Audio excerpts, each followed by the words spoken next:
Pleasant day to each and every one of you, wherever you are, either you are here in the Philippines or you are in abroad. A happy day to all of you. Ayan. So I just want to share about this ALS.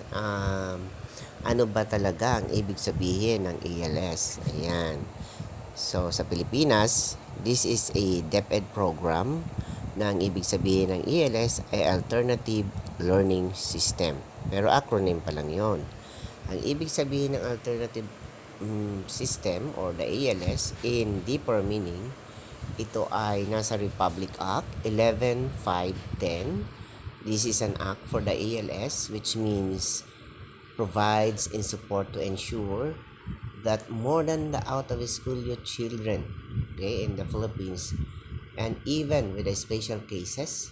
Pag tinawag na special cases, hindi po ito yung mga may problema, ha, PWD or etc. O kaya may mga autism. Hindi po yun ang ibig sabihin nito.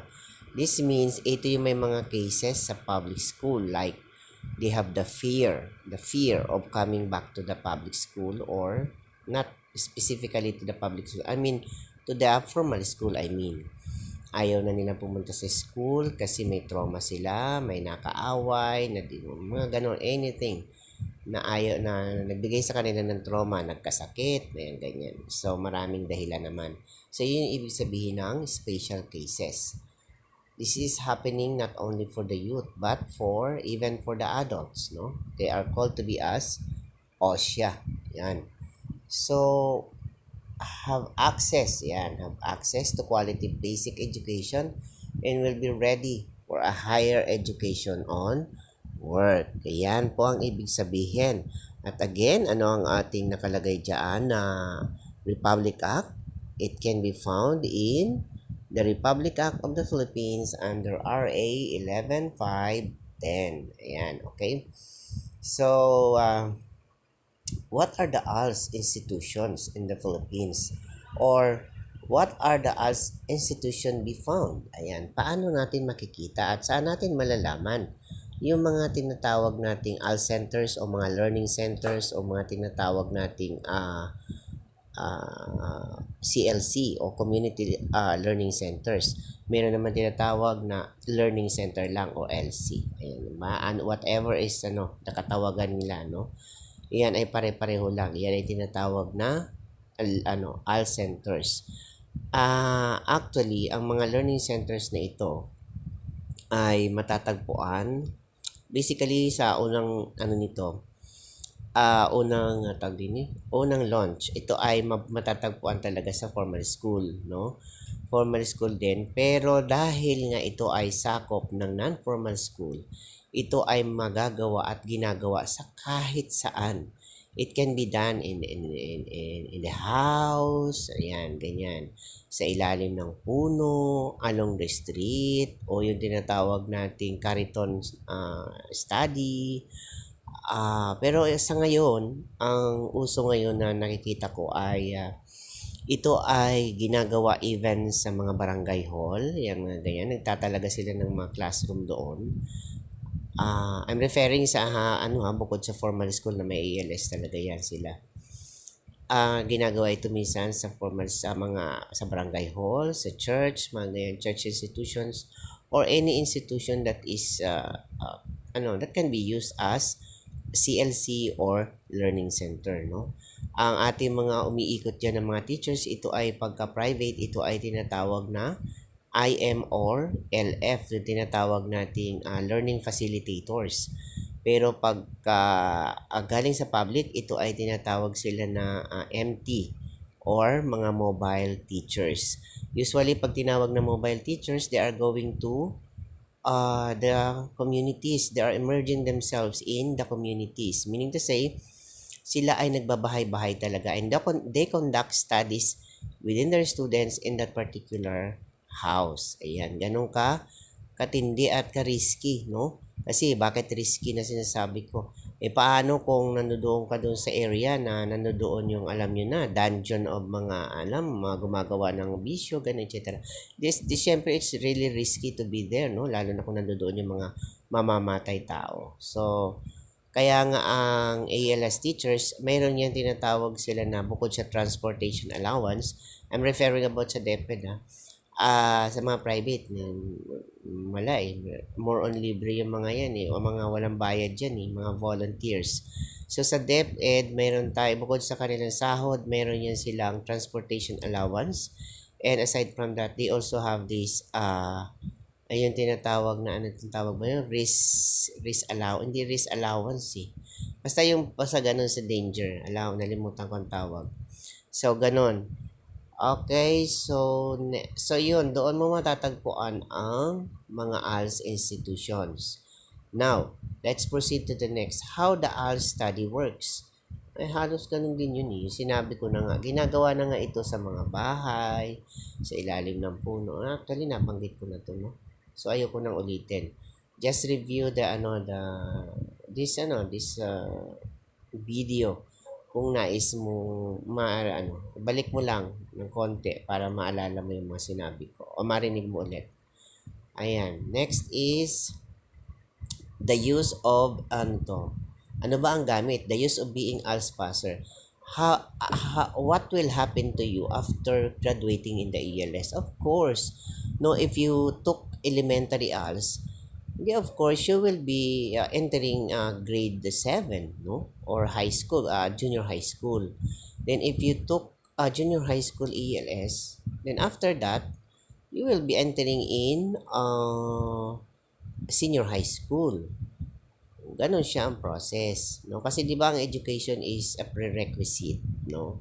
It's a stage of studies. So kailangan mo pagdaanan 'yung lahat. Ganon ang So in other words, ang ating ALS sa Pilipinas composed of elementary and high school. Wala siyang pre-ELEM, wala rin siyang college. May mga nagtatanong kasi na nangingiti na lang ako. Ano po ang mga kurso sa inyo? Ang dami nagtatanong sa akin ng ganito. Napapangiti na lang ako, nagre-reply ako. Sabi ko na lang, ito po ay elementary and high school lamang. Wala po itong college. Ayan. Iba po ang may hawak ng college. Yun po ay CHED. Hindi po yun hawak ng Department of Education o yung tinatawag nating DepEd, no? Okay, so iba po yun. That's a higher learning. By the way, you cannot go to college if you don't undergo senior high school. So, nasa batas pa din yan, maliban kung i-amend ang batas ng ELS na ito na binanggit ko sa inyo. Ano ang batas yun? RA 11510. Kapag in-amend yan, possible na pwede na kayong dumiretso sa college. Pero as of now, hindi eh. So, kailangan yung if you want to study in college, you need to undergo the senior high school. Pero no, ito, may magandang ano diyan eh. Hindi kagaya nung araw, 'di ba? Kasi pag hindi mo natapos ang high school. Kasi considered hindi ka graduate ng high school sa ngayon as of the moment. Kapag hindi mo natapos ang ang grade 11 and 12. Hindi kagaya ng araw na pagka hindi ka ganun tapos, hindi ka tatanggapin sa trabaho, ganun. Sa ELS, hindi ganun. Once you are a graduate from the ELS, ibig sabihin, junior high school I'm referring sa junior high school, nakapakaganda na siyang opportunity kasi pwede mo na siyang magamit sa trabaho both local and abroad. Ayan, di ba? Hindi kagaya nung araw na kailangan pa nila mandaya, mampeke ng diploma, no? So ngayon, we really discourage everyone to do that kasi naku, mahuhuli po kayo. Bakit? Meron na pong LRN, no? The Learner's Reference Number, wherein the IM or the learning facilitators or even the DepEd staff can log to that numbers and then they can automatically check your name. Then if they check your name that is not listed, no, in the system, meaning to say you are using the number that is not yours, ay nako, you will face legal actions about it. So that's very dangerous. So never do that, no? Kasi nga parang SSS na yan. Once na nagkaroon kayo ng LRN, it's a lifetime number. Like the SSS number, di ba? Yung mga government numbers natin, may mga numbers yan. PhilHealth, may mga numbers yan. TIN number, may mga number. Lahat yan. So, it's a lifetime number. Okay? So, again, delikado na po at wag nang gumawa ng kalukuhan. Napakadali naman po, 1 year lang, graduate ka na sa ELS. No? magsikap kung talagang nais umasenso ang buhay at nais talaga ng diploma, abay hindi natin ito nakakamit ng ganun-ganun lang, no? Kailangan natin itong pagtiyagaan at sikapin na makuha na.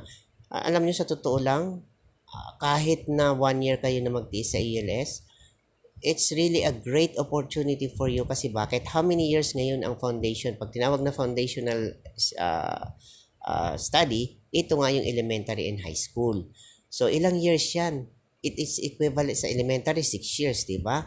Sa high school, ilan? 6, it's a 12 years, no? So, imagine kung ikaw ay, let's say, first year lang, naabot mo, nag-stop ka na, and then, diretso ka na sa fourth year, no? Sa grade 11.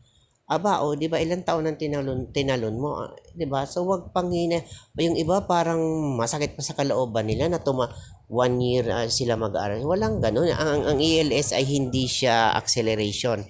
Ang ELS ay isang it's a program study. Hindi siya acceleration. Okay, maliwanag po yan sa lahat ha.